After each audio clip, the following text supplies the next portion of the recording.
So this is an interesting little robot. It's clearly a budget offering, but the build quality is very high, a lot more so than what you typically get for the price range, which is typically under $400. At the time of the filming of this video, it's $350 with a coupon.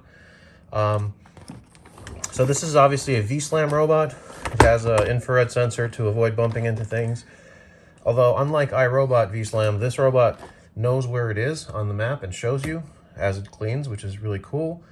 Now, I don't know the relationship of this company to Ecovacs, but you can clearly see by the design of the self-empty dock and the robot itself, for example, the dustbin design, the position, the on-off button, that this is built in the same factory or by the same process, or however that actually works. But that means that what you're essentially getting is an Ecovacs robot for a lot less, or Ecovacs quality robot.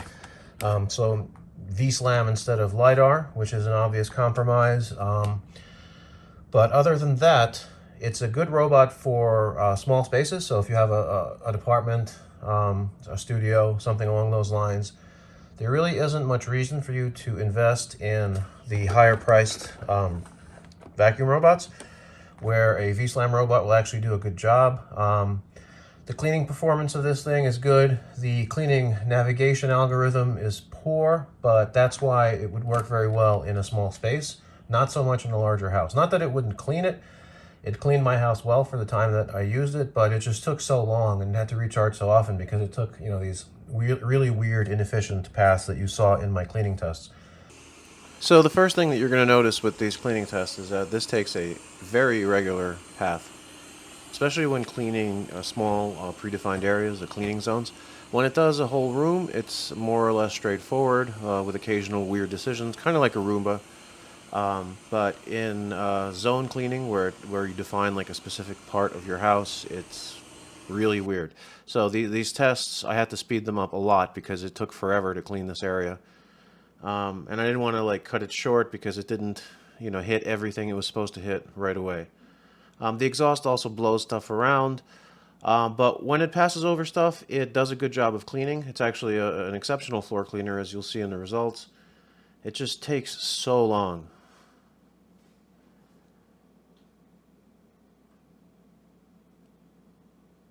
And another thing to notice is it doesn't do a perimeter pass, not before and not after. So that's kind of a strange decision on Yeedi's part, but it is what it is.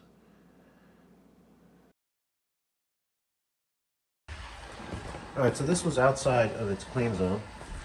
The rest, excellent.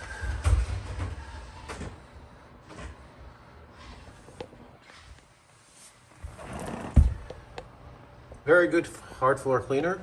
Not the greatest navigator, but this is a budget robot and it gets the job done.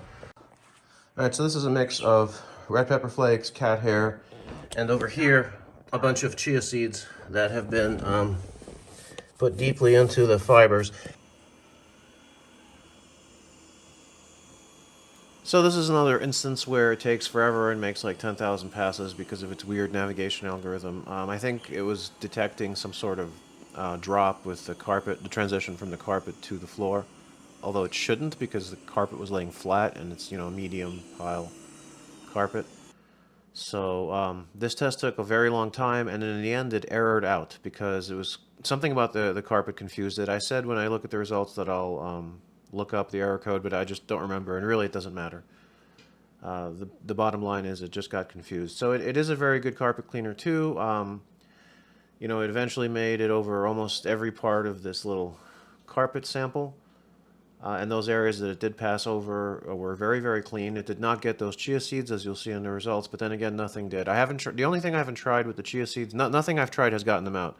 Not even like the Dream T10 stick vac, which is pretty powerful. But I now have the Dream T30, which I'm testing, and I think that will get them out because that thing is absurdly powerful.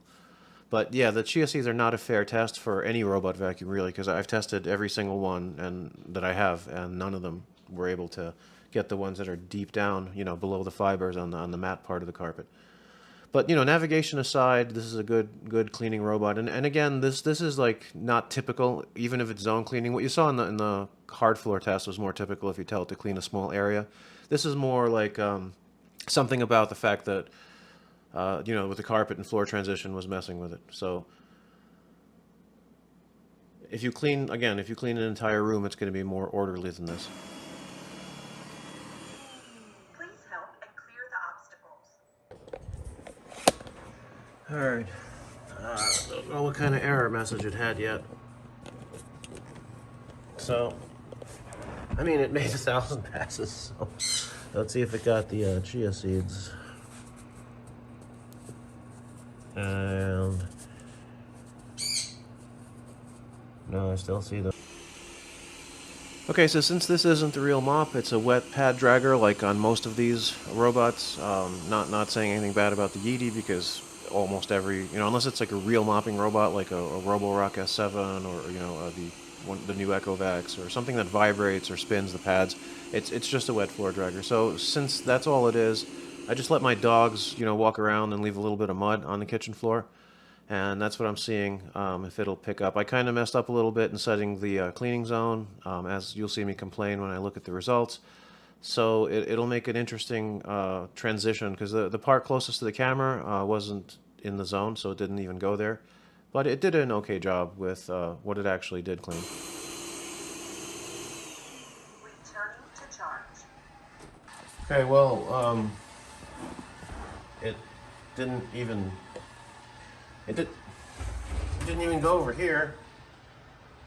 Alright, so I'm assuming that it's a navigation issue where it thought that that was part of its area, but this wasn't. Okay, so with that in mind, it doesn't do this when it cleans entire rooms, so this is not very good for spot cleaning, but within this area that it actually did clean, it picked up pretty much most of the mud. I mean, it's a wet pad dragger. So here, it didn't cleaned. You could see a difference. It did something. Not bad. It wiped it with a wet pad. That's what these wet pad dragging mop robots do. Emptying the dustbin.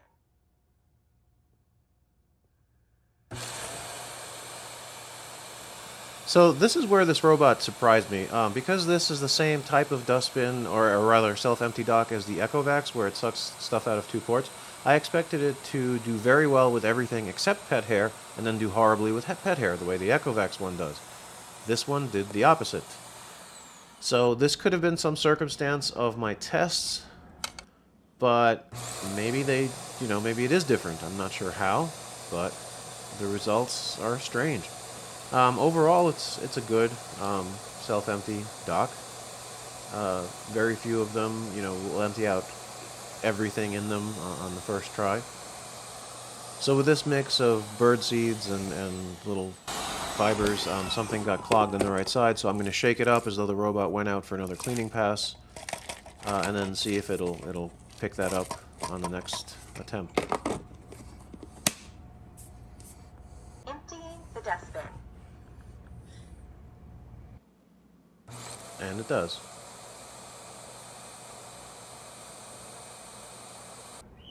Now, this is where I was expecting it to completely fail, and wow, see? It's just gone. Normally, because it tries to, the Echovacs one rather, because it has 2 ports like this one, tries to suck it from both sides, and so it can't separate the hair and kind of plays tug of war. This is dog hair straight out of like the bag from one of my other robots, so again, really surprised. It could have been that it wasn't tangled enough, maybe me pulling it out of the bag untangled it. But it surprised me, so it works well enough. Alright, let's talk about the app. So, it works like a typical app, nothing special here. You can tell it to clean the entire area, rooms or custom zones that you can, drag around and define. It makes a pretty decent map, as you could tell. Within the outlines, there's actual furniture and obstacles. You can see the shaded areas, so it makes a pretty good representation of the house. And unlike a Roomba, this actually knows where it is on the map. So here I told it to clean the bathroom, and it's positioning itself, and once it does that, it's going to head out. And you can see in real time that it's actually going to the bathroom, and it knows where it is. And I complain about this robot's navigation throughout this video, but what I'm really complaining about is its cleaning algorithm, like the weird paths that it makes when cleaning areas. As far as navigation goes, it's quite good. It has never failed to find something and never failed to return to its charging station. Now, in terms of other features, the app works has a lot of typical stuff. Like for example, you can change the suction level. It has a cleaning schedule that you could set, various cleaning preferences. Uh, I don't know why anyone would want to turn off the auto empty feature. After all, you just paid extra money for the dock, but whatever, it's there. It tells you the status of various accessories. You know how much maintenance you need. You can update firmware, that kind of thing. So, typical normal app. The map maintenance, map management rather, is where it gets a little weird. So, as you can see, you can add virtual boundaries like no-go zones and stuff, which, well, again, a typical feature, but good to have. You can label rooms. So, here you are, you see a list of various names you can assign. But what you can't do, which is really weird, is you can't divide the rooms. Like once it sets the rooms, that's it. Like that pink area is like 3 different rooms as far as I'm concerned. So that's kind of an odd choice for Yeedi, but that's what they chose to do. So should you buy this robot? It depends. If you live in a small space where it's terrible navigation is not going to be, not really terrible navigation, terrible cleaning algorithm, because it knows where it is. It knows how to get to places. It never failed to get to a room that I sent it to clean. So it's a good robot. If you live in a small space, yes, you should get it. And the reason is that you're getting a very high build quality robot for the price of one of those budget, LiDAR self-empty robots that are kind of hit and miss. It worked well for me. I really have no complaints other than how long it took it to do everything. So, yeah, if you live in a small apartment, studio, whatever, don't hesitate to pick one of these up. Thank you for watching. Please like and subscribe. Until next time, I'm Mike, and this is Mr. Rumbato.